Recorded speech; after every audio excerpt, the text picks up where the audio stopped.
السلام علیکم، کیسے آپ لوگ؟ ٹھیک ہے۔ اچھا، میں جو ہے نا ابھی ہم میں بیٹھا ہوں، ایک چیز آپ سے ڈسکس کرنی تھی کہ یہ جو پاک گھر ہے نا اللہ تعالیٰ کا، یہاں پہ صبر کا مظاہرہ کرنا چاہیے، ٹھیک ہے۔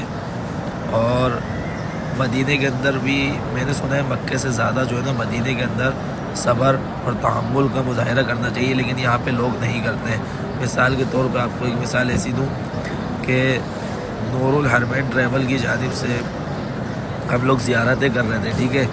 زیارتیں کرتے کرتے ان کے جو ماشاءاللہ سے جو گائیڈر ہیں اتنے اچھے اور اتنے اطمینان سے سمجھا رہے تھے، وہ ہر چیز کر رہے تھے، لیکن پیچھے سے کیا آوازیں آ رہی تھی کہ چورت بیچ دیا، یہ کر دیا۔ یار آپ کہاں پہ آئے ہو؟ اس کا کام ہے، وہ صبح بھی زیارت کے لیے جا رہا ہے اور شام میں بھی زیارت کے لیے جا رہا ہے۔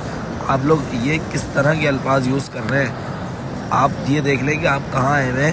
یہاں لوگ پیدل چل کر حج کرنے کے لیے آتے ہیں، عمرہ کرنے کے لیے آتے ہیں، پتہ نہیں کہاں کہاں سے، اور آپ لوگ سے اتنا صبر نہیں ہوتا کہ آپ ایک بندہ جدہ ٹور کروا رہا ہے، ٹھیک ہے، سمندر دکھا رہا ہے، وہ کوئی زیارت نہیں ہے ابا ہوا کا، وہ چاہتے ہیں جدہ لے گئے، ابا ہوا کا مقبرہ دکھائے، آپ کو واپس لے آئے، لیکن ایک شخص آپ کو سمندر بھی تھوڑا سا دکھا دے رہا ہے، اس میں بھی اعتراض ہے۔ آپ مکہ آ جاؤ اور یہاں سے جو ہے نا ایک ٹیکسی والے سے پوچھو جدے کا ریٹ کتنا ہے، وہ بتائے گا آپ کو 200 ریال روپے لے گا صرف چھوڑنے کے، ٹھیک ہے۔ تو آپ لوگ یہ کیا کر رہے ہیں؟ تھوڑا صبر کا مظاہرہ کیا کریں۔ اللہ کے گھر آئے ہیں، اللہ کے گھر اللہ تعالیٰ نے آپ کو اپنا مہمان بنایا ہے۔